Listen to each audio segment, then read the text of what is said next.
convido você a abrir a palavra de Deus em Atos capítulo 14, por favor. Atos dos Apóstolos, capítulo 14. Atos dos Apóstolos, capítulo 14. Abra, por favor. Atos dos Apóstolos, 14.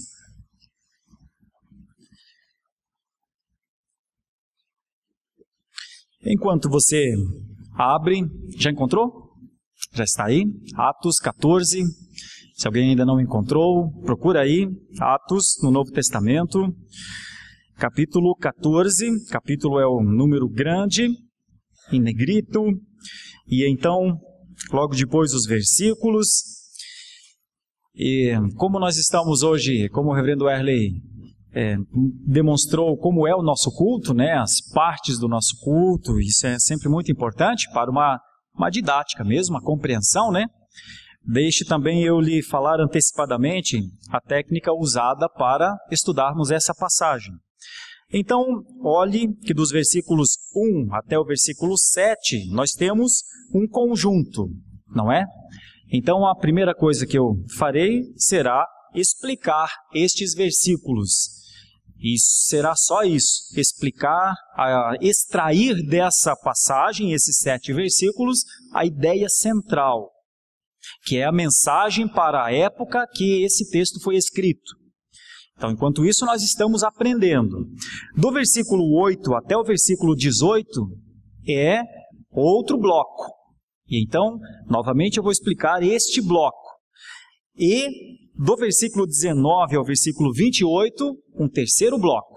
Então, são 3 blocos nessa passagem, e eu explico esses 3 blocos em aproximadamente 15 ou 20 minutos. Depois, nós vamos aplicar essa mensagem e vamos procurar entender como essa mensagem cabe na nossa vida. Tá bom?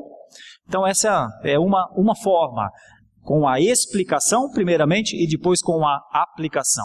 Normalmente os pregadores têm muitas formas de expor, nós mesmos temos muitas formas de expor, às vezes de maneira expositiva, de uma maneira ampla, às vezes de maneira textual e até de maneira tópica.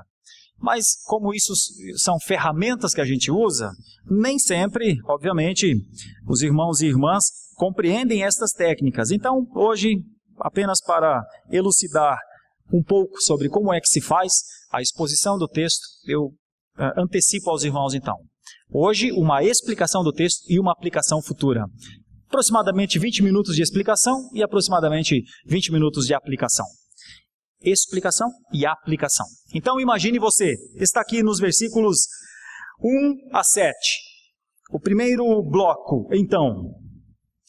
Em Icônio, Paulo e Barnabé entraram juntos na sinagoga judaica e falaram de tal modo que veio a crer grande multidão, tanto de judeus como de gregos.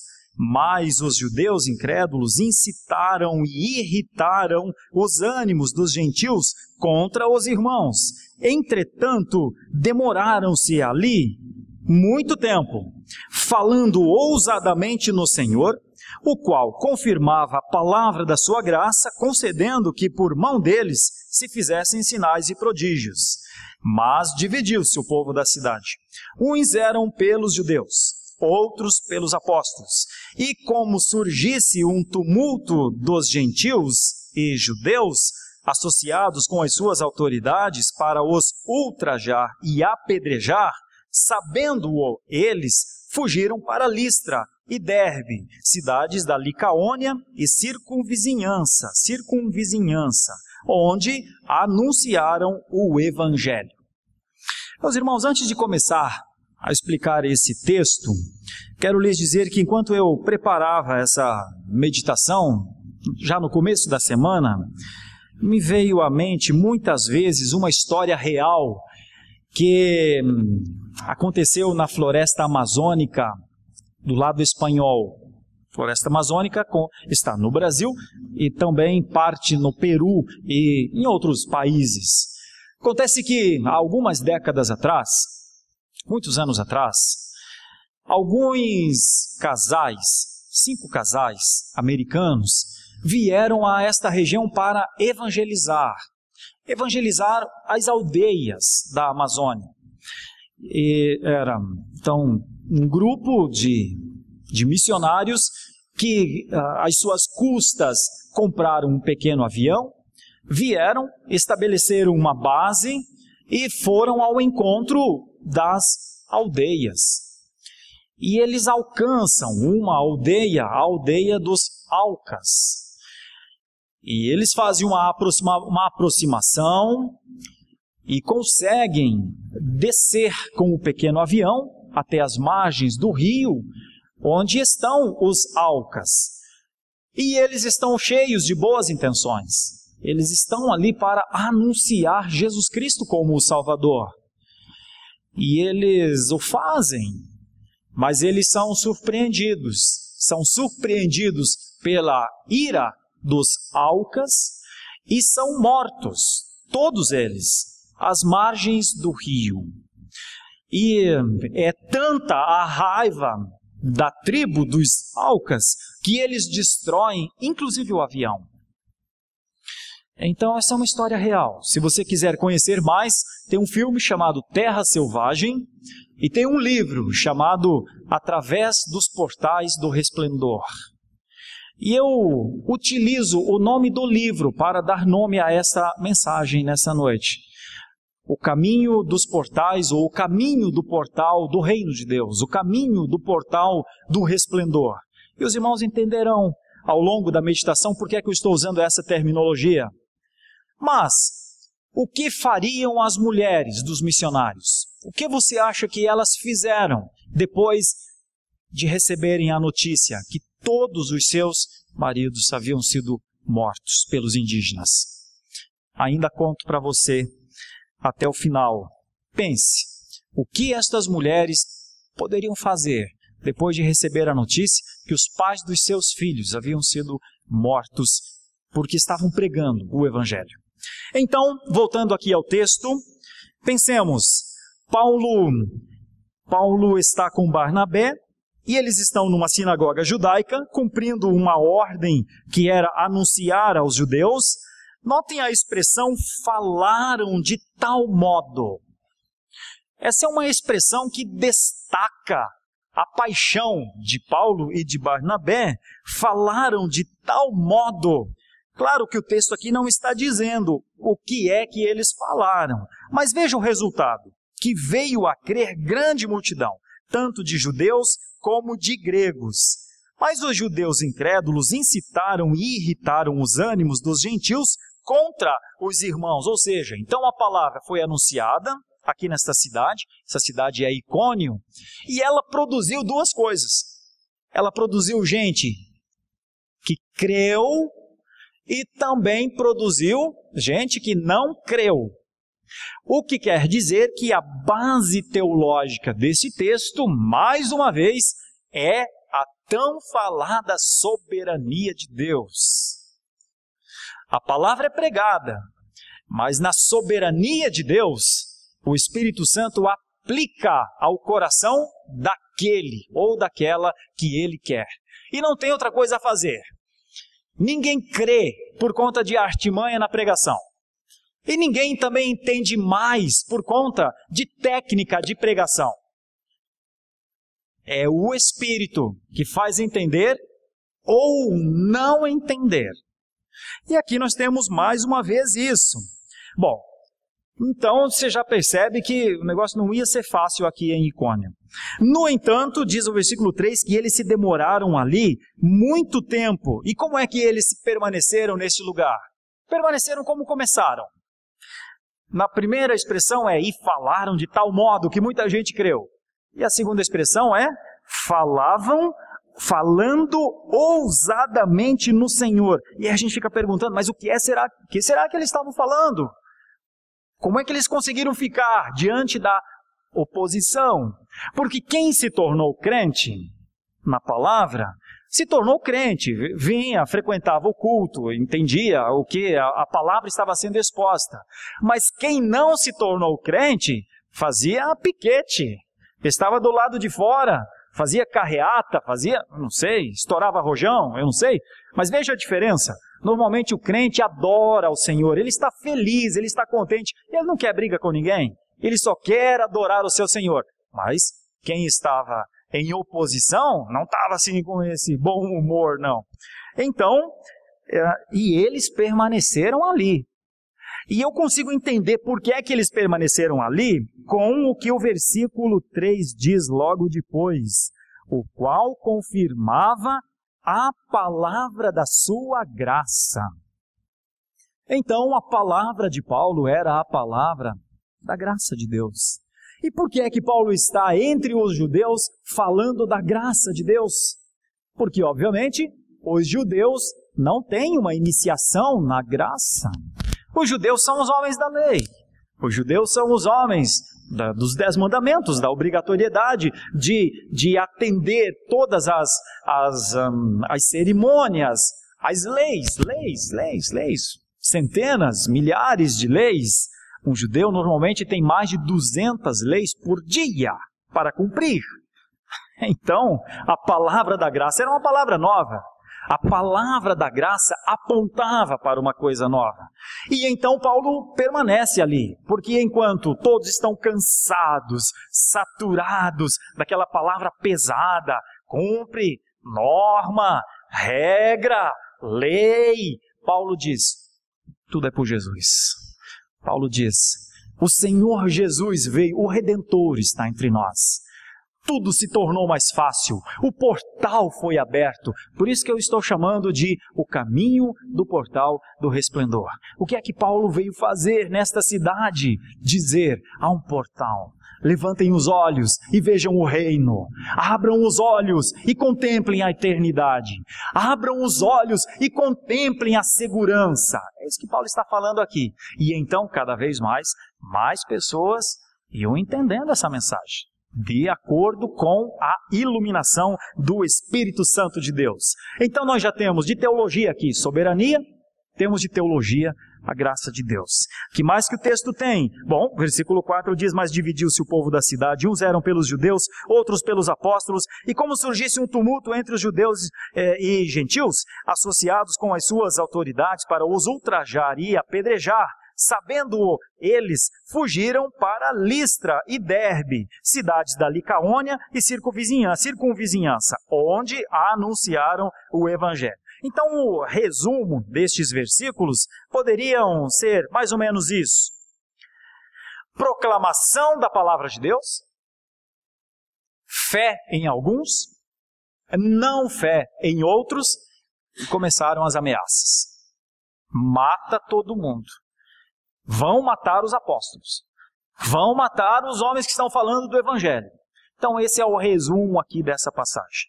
Proclamação da palavra, soberania de Deus, graça de Deus, fé em alguns, em outros não, e, por fim, grandes ameaças, como o texto mostra. Agora vem o segundo bloco.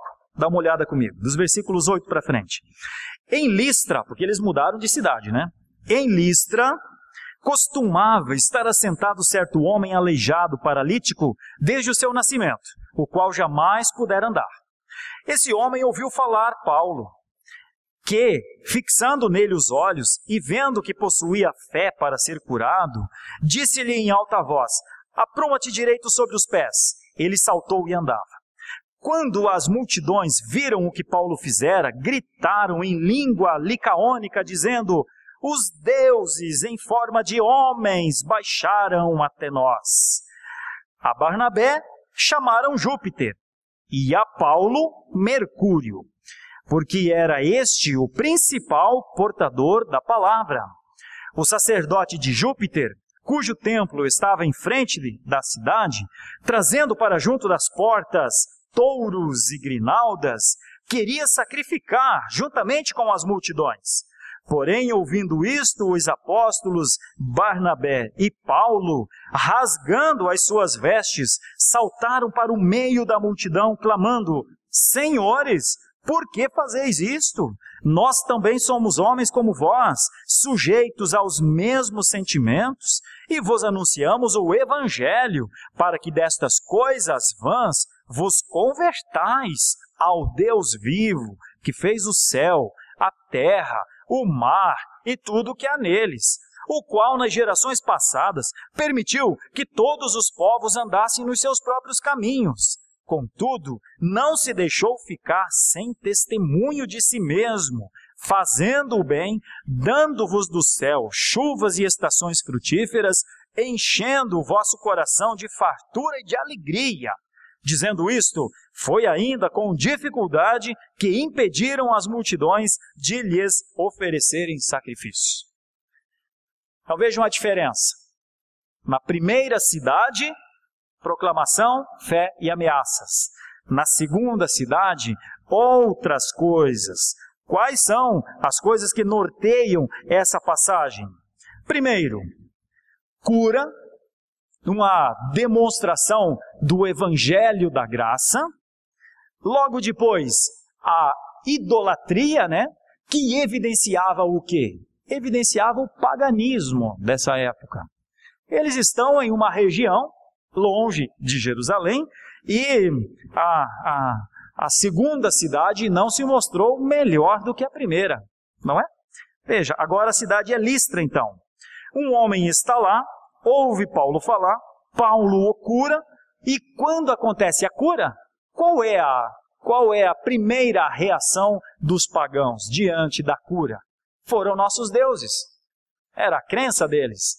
E eles imaginam, olhando para Paulo e Barnabé, que Zeus, um deus da mitologia grega, Hermes, um outro deus da mitologia grega, traduzidos aqui para a língua portuguesa como Júpiter e Mercúrio, vieram até a cidade deles. Então imagine você, eles veem um homem ser curado, mas o máximo que eles conseguem chegar, porque eles sabem que alguma coisa fez isso, alguma força fez isso, alguém curou este homem, e eles imaginam, isso não é coisa de gente, não é coisa deles propriamente, a não ser que eles sejam deuses, a não ser que eles sejam divindades, as quais nós temos que adorar. E então, como na cidade havia um templo, o que o sacerdote faz? Traz bois e traz outras maneiras de adorar e querem sacrificar aos deuses. Então, aqui tem uma explicação muito interessante para aquele momento. Nunca o homem, sem a graça de Deus, chega até Deus. Nem mesmo quando ele quer agradecer. Nem mesmo quando ele está feliz. Nem mesmo quando ele acha que alguma coisa veio, uma força de algum lugar. E foi isso que aconteceu. Então eles em língua licaônica começaram a adorar, porque a sua vida era ser idólatra. E todo idólatra tem que idolatrar. Não tem como um idólatra de uma hora para outra falar, não, eu recuso isso, porque ele vive diante daquilo. Como ele pode recusar o prato de feijão que ele tanto gosta? Não é? Ele se alimenta daquilo. Por isso, a reação de Paulo e de Barnabé é muito interessante, porque eles impedem a idolatria, que é o grande desvio da adoração. Então, nós temos um fundamento aqui para pensar. Nós temos uma linha teológica de um Deus exclusivista. E o nosso Deus não tolera, não aceita a adoração misturada com a idolatria. Então a primeira coisa que Paulo faz é corrigir, dizendo a eles quem é que fez aquilo. E quem fez aquilo é tão mais completo do que os deuses que eles haviam criado. E então Paulo fala do Evangelho. Então a segunda passagem, novamente, ela tem um fundo assim, para que a gente tenha em mente os assuntos principais. Continua a pregação do Evangelho, agora com curas para comprovar que é o Evangelho mesmo, mas evidenciou-se o coração do homem. Quando o homem foi dar as graças devidas a quem fez a obra, ele disse, foi um ídolo. São os deuses. Os deuses vieram até nós. Paulo os corrige, dizendo e contendo com dificuldade, diz o texto, para que eles não continuassem aquele ato insano de oferecer a ídolos pagãos, que escrito nos Salmos e em muitas passagens do Antigo Testamento, a palavra de Deus diz, não são nada, são só pedaços de madeira, são só formas esculpidas em barro, gesso ou alguma coisa, e absolutamente nada. Paulo chama de coisas vãs. E então, com muita luta, Paulo impede esta idolatria. Então vem o bloco 3. E o bloco 3 começa no 19 e vai até o 28. Sobrevieram, porém, judeus de Antioquia e Icônio, e instigando as multidões e apedrejando a Paulo, arrastaram-no para fora da cidade, dando-o por morto. Rodeando-o, porém, os discípulos, levantou-se e entrou na cidade. No dia seguinte partiu com Barnabé para Derbe. E tendo anunciado o evangelho naquela cidade e feito muitos discípulos, voltaram para Listra, a segunda cidade, Icônio, a primeira cidade, e Antioquia da Psídia, lá de Atos 13, um capítulo anterior.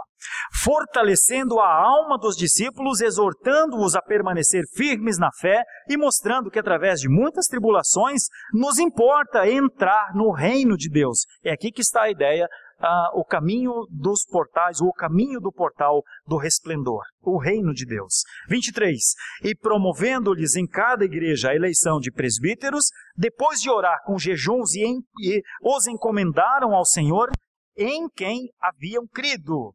Atravessando a Psídia, dirigiram-se a Panfilha, e tendo anunciado a palavra em Perge, desceram a Atália, e dali navegaram para Antioquia, que foi a primeira cidade, a cidade de onde eles saíram. Não é a mesma Antioquia lá do versículo 21. Essa é a Antioquia, aquela cidade lá perto de Jerusalém, mais ou menos, onde tinham recomendado a graça de Deus, onde tinham sido recomendados a graça de Deus para a obra que haviam já cumprido. Ali chegados, reunida a igreja, relataram quantas coisas fizera Deus com eles e como abrira aos gentios a porta da fé. Mais uma vez, estou retomando aqui o título através do portal do resplendor. E permaneceram não pouco tempo com os discípulos. No caso, lá em Antioquia, então. Vamos pensar aqui nesse bloco. O que tem aqui nessa passagem? Nessa passagem, nós temos a reação efetivada, então. Era ameaça, no primeiro bloco, era desvio, como que quase que um culto, no segundo, né? Na primeira cidade, eles foram ameaçados de apedrejamento. Na segunda cidade, eles foram adorados, ou tentaram adorá-los. Só que na terceira passagem, a pedra pegou. E então eles assassinam, entre aspas, Paulo. Porque é o que o texto diz. Eles, instigando as multidões, o apedrejaram e arrastaram-no para fora da cidade, dando-o por morto. Ou seja, ele desmaiado, eles não queriam que ele nem ficasse na cidade deles. Eles não queriam Paulo nem morto na cidade deles. Então eles o arrastam para fora e o deixam para literalmente morrer. E aqui tem alguma coisa que não está claro na passagem, mas alguns estudiosos dizem que talvez seja deste momento que Paulo esteja falando, quando falando aos coríntios, e eles estavam discutindo com Paulo sobre ser crente ou não ser, sobre ter fé ou não ter, e Paulo disse, parem. Vocês estão falando com alguém que foi ao terceiro céu já. Parem. Vocês estão falando com alguém que já subiu a lugares inefáveis. Parem.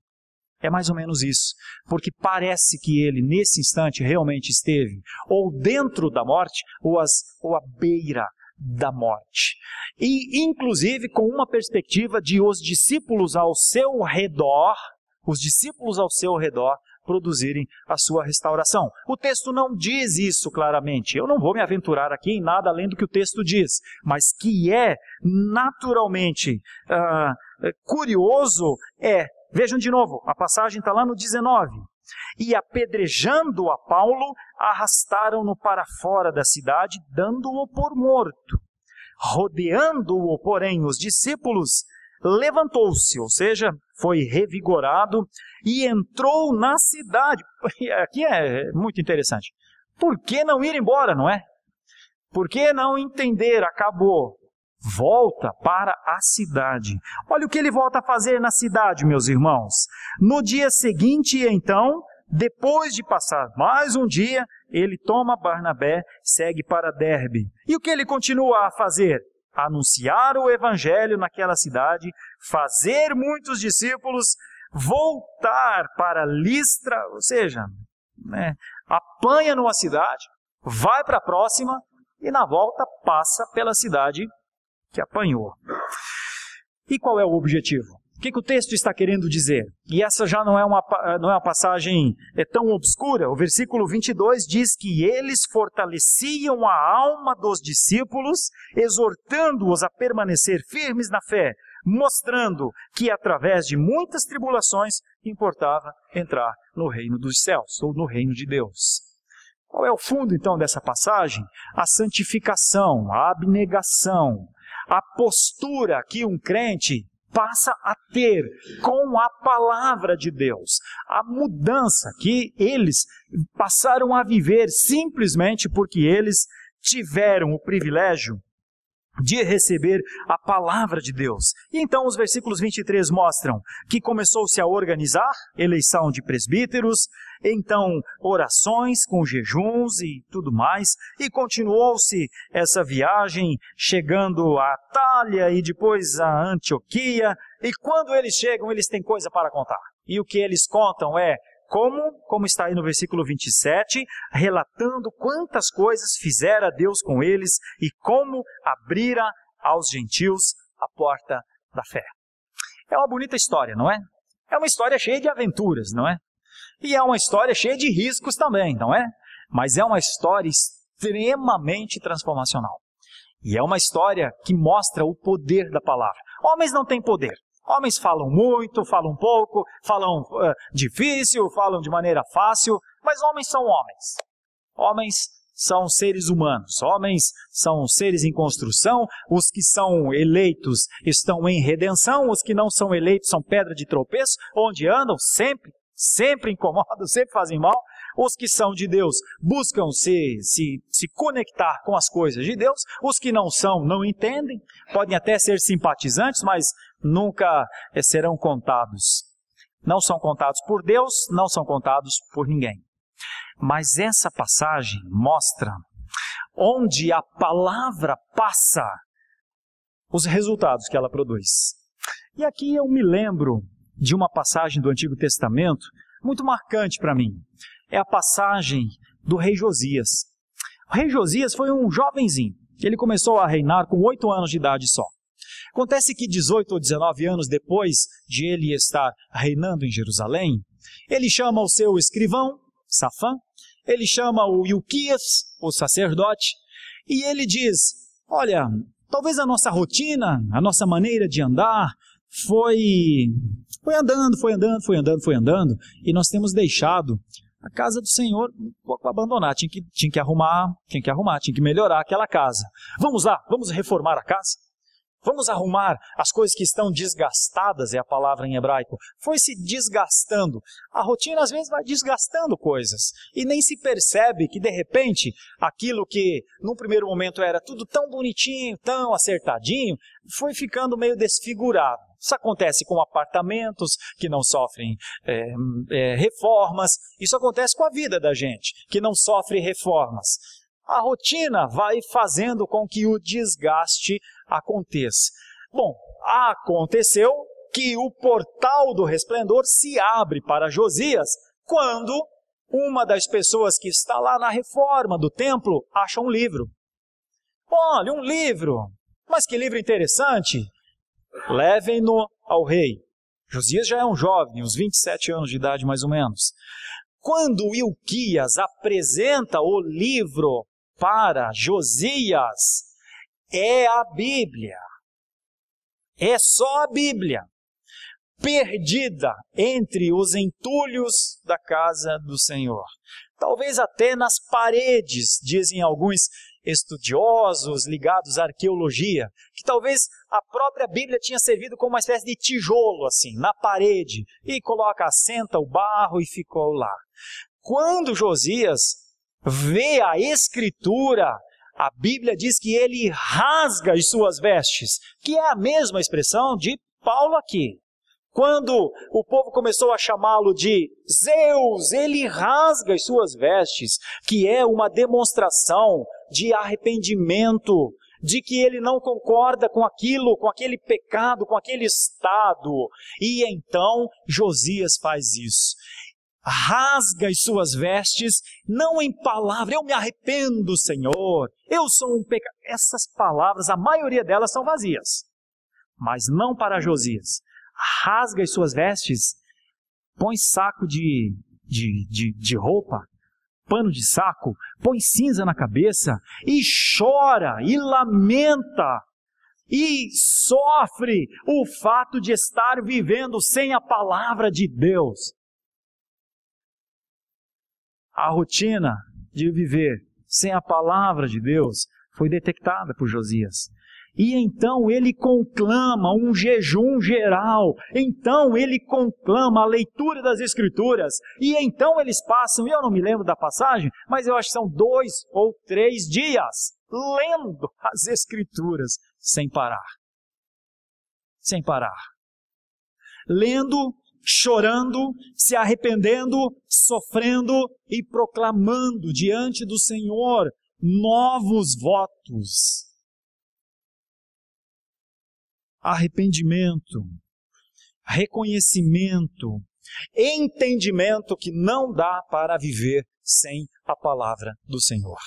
Foi isso que aconteceu lá com Josias. Isso é muito forte para mim, porque é daqui que eu extraio algumas aplicações possíveis desses blocos aqui. O primeiro bloco, então, dê uma olhada para mim aqui nos versículos 1 a 7. Buscando aplicar. Como é que nós poderíamos aplicar a nossa vida hoje? Eu diria uma coisa, de maneira muito simples. Paulo e Barnabé sempre foram homens como nós. Não era a força de Paulo, era a palavra da graça. Então, a aplicação que eu gostaria de fazer aqui, para todos nós que vivemos neste país e que muitas vezes também nos impõe alguns tipos de ameaças, é que nós pensássemos com profundidade acerca da palavra da graça e do nosso comprometimento com a palavra da graça. Eu gostaria que nós pensássemos destituídos de reservas. Deus não está nem nos menosprezando com essa passagem, e nem nos enaltecendo a níveis fora da nossa realidade. A nossa realidade é a nossa realidade. Somos o que somos. Contudo, tem algo em nós, para aqueles que já confessaram a Jesus Cristo como seu único e suficiente Salvador, para aqueles que já aprenderam a boa teologia da graça, para aqueles que já entenderam que não é com boas obras que se atinge o céu de Deus, não se ultrapassa o portal do resplendor com atitudes boas. Já, para aqueles que já entenderam estas coisas todas, eles já entenderam acerca da graça. E a graça é uma dádiva que Deus dá para que eu e você sejamos cheios e transbordantes dela. Então eu tenho na minha cabeça um pensamento assim: ou você transborda de graça, ou você não tem graça. Não tem meio termo. Graça não é só para nós. É como a nossa fé, a nossa salvação. Ou a nossa fé, o nosso cristianismo, serve para ser uma testemunha pública de Jesus como Salvador, ou não somos os cristãos que achamos que somos. Porque o cristianismo que chegou até nós já nos deu tudo que poderia dar. Nós não vamos ficar mais salvos do que somos. Nós não vamos mudar o nosso status de bênçãos na eternidade por conta de mais pecados ou menos pecados, porque Jesus Cristo morreu por todos eles.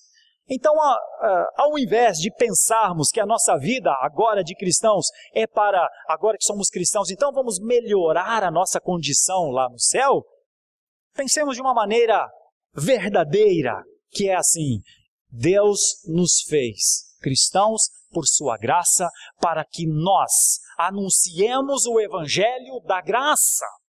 E nós só anunciamos o evangelho da graça porque estamos cheios dessa graça.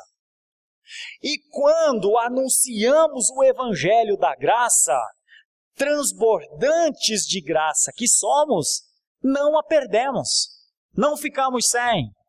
Muito pelo contrário, mais transbordamento acontece daqueles ou por parte daqueles que transbordam da graça de Deus. Agora pega o inverso disso.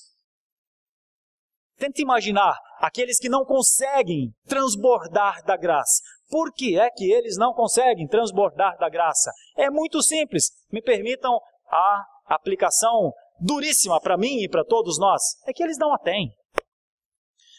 Quem não fala do evangelho não fala porque não consegue falar. Porque possivelmente ele não seja, ele não o tenha. Não está nele, não pulsa no seu coração. O portal do resplendor ainda não se abriu.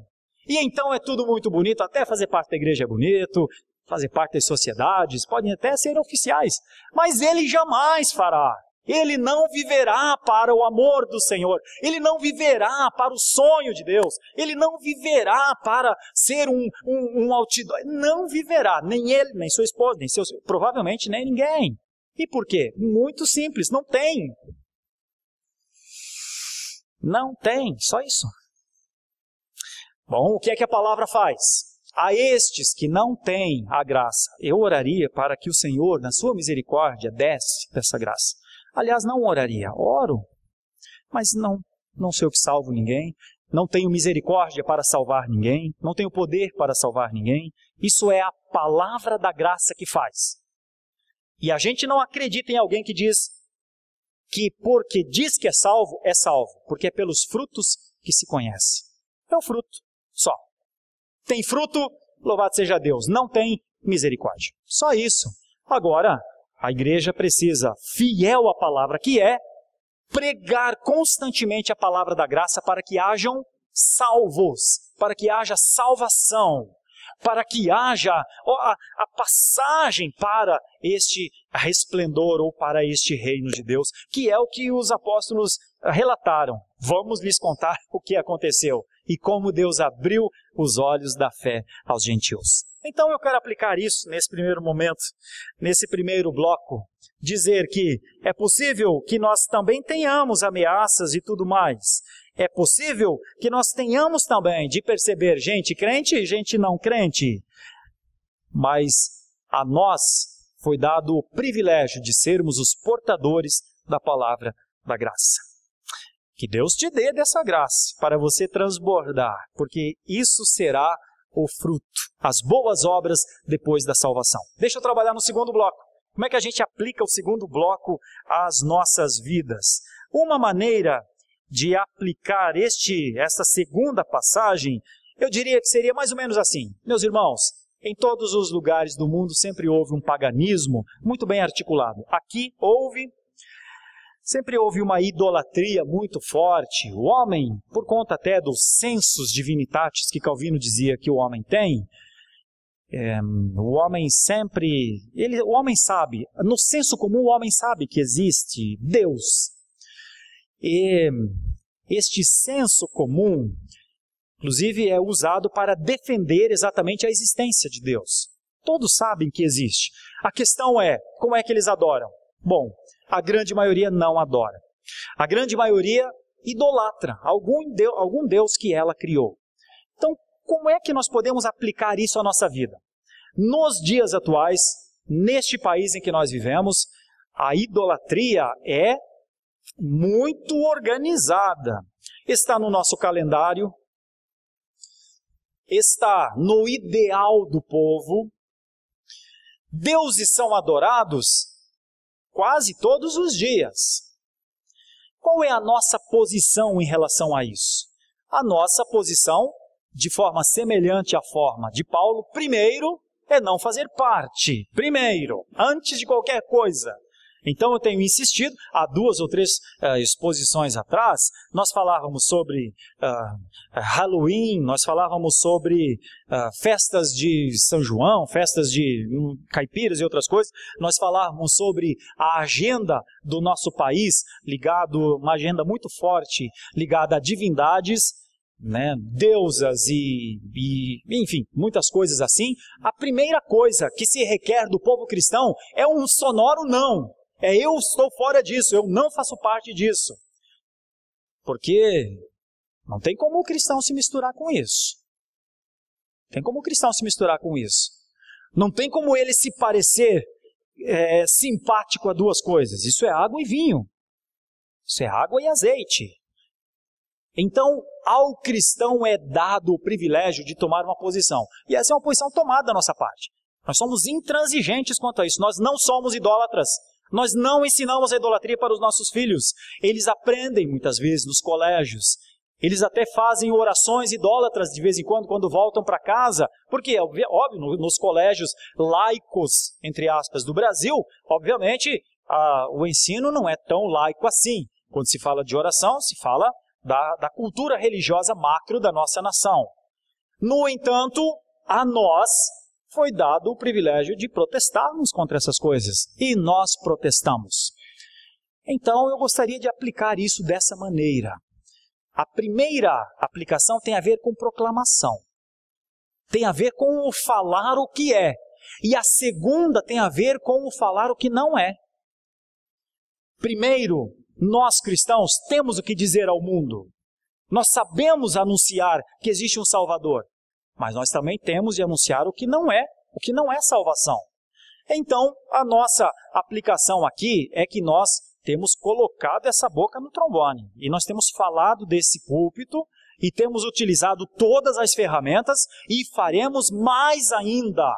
Porque entendemos que precisamos anunciar essa nação, ou pelo menos a língua, mas a começar por cada um de nós, o abandono de qualquer idolatria. Se tiver dentro das casas de alguém, de qualquer um de nós, alguma imagem de escultura, alguma coisa, veja que foi lido aqui no começo do texto pelo reverendo Erley, lá em Isaías 42.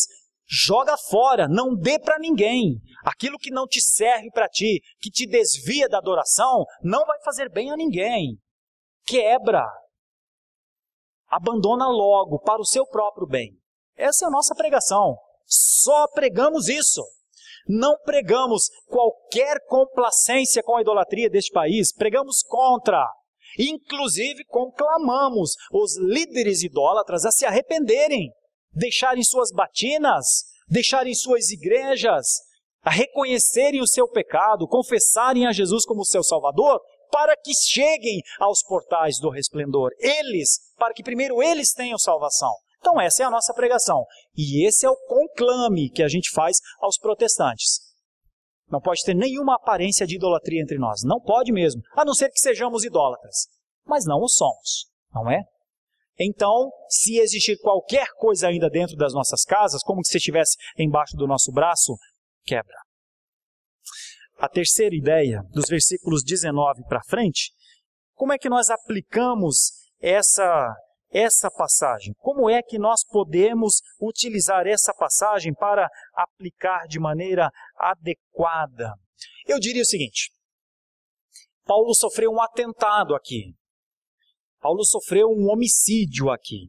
Se ele morreu ou não morreu é uma questão circunstancial, mas o objetivo da agressão era a sua morte.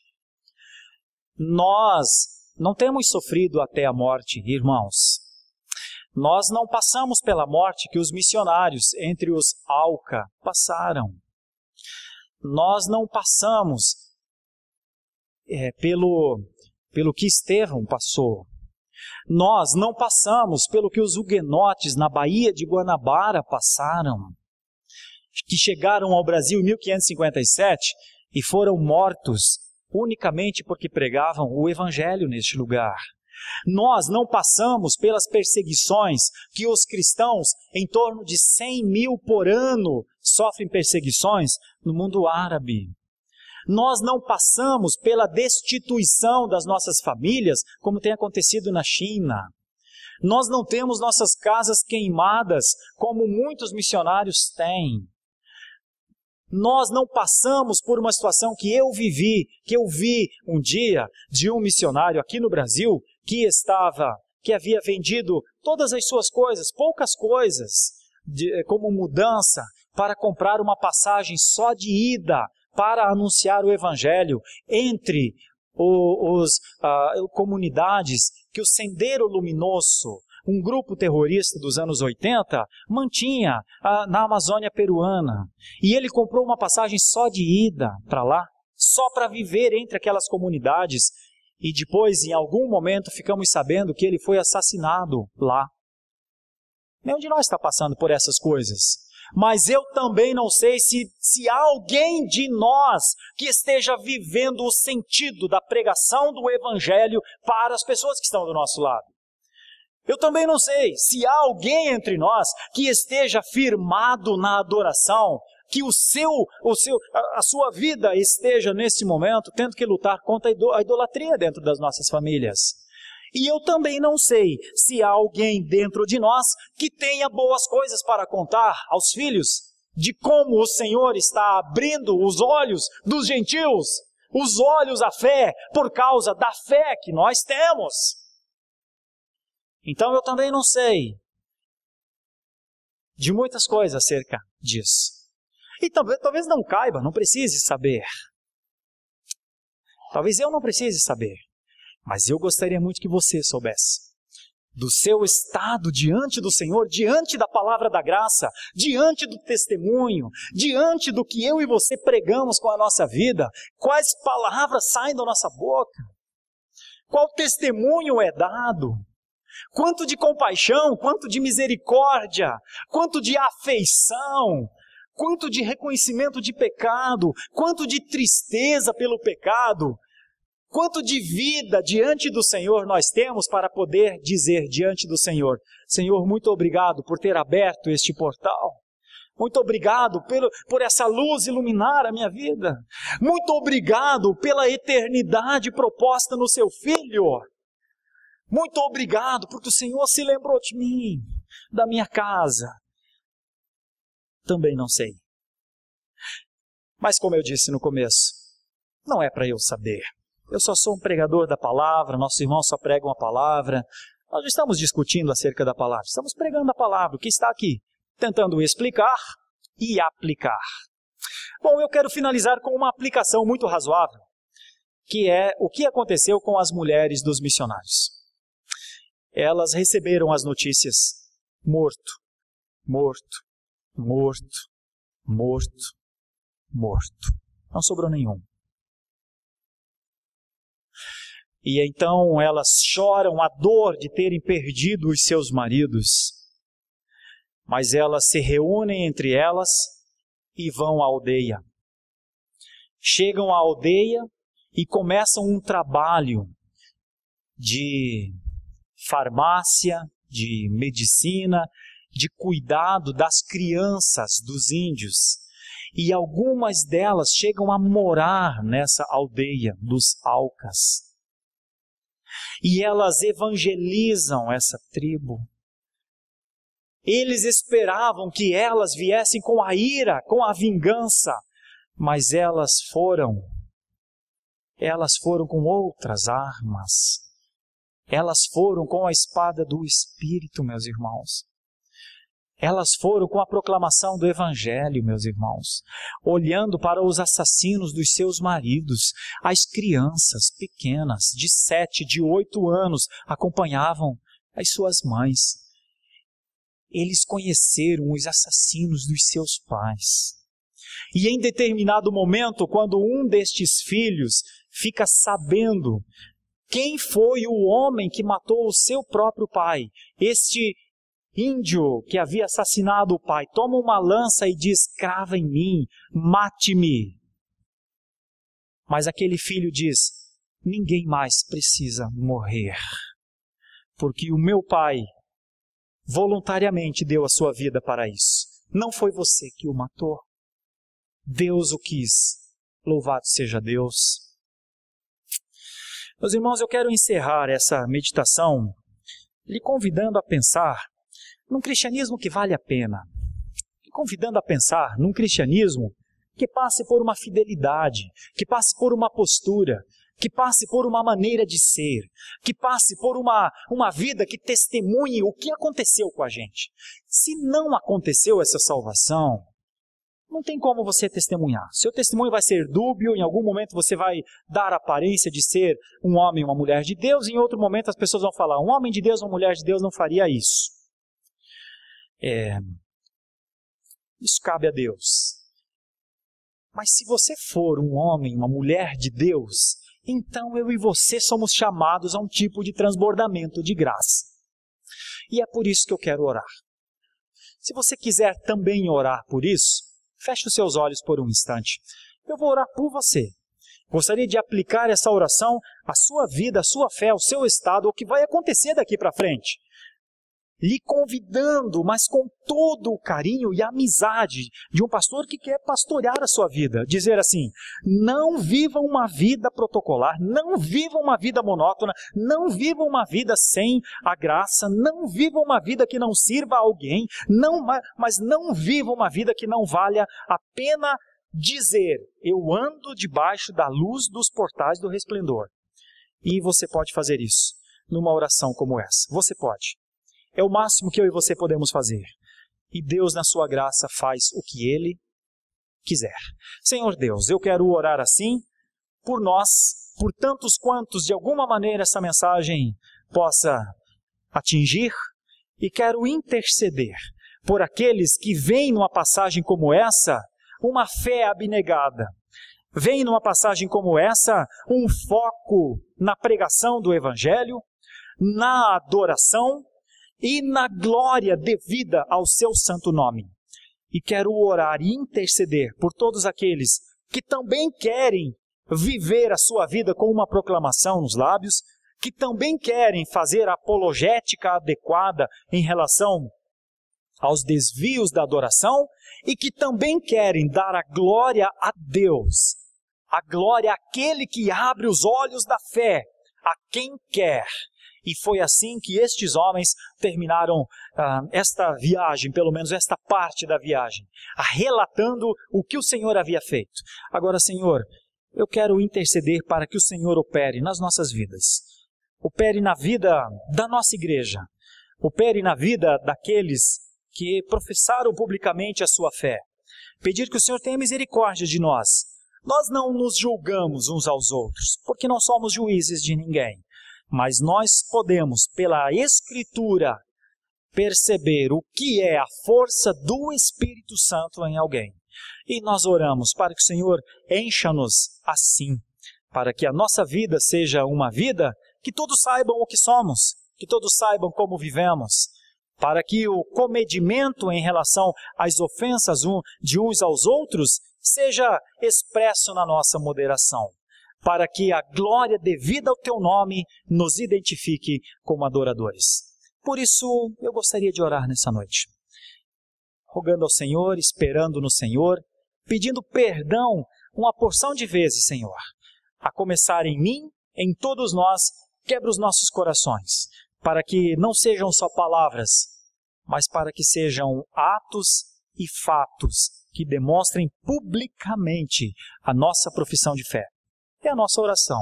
Se o Senhor quiser olhar por nós com a sua misericórdia, eis aqui o teu povo, mais uma vez, para receber esta graça. É a nossa oração. E se houver alguém entre nós que ainda não experimentou a alegria da salvação, será que o Senhor poderia, com a sua graça numa noite como essa, operar isso no coração, lá dentro do coração? Porque foi isso que aconteceu em Listra, em Icônio, em Pergue. Também pode acontecer aqui em Santo Amaro. Não é, Senhor? Se o Senhor assim quiser. É a nossa oração, em nome de Jesus. Amém.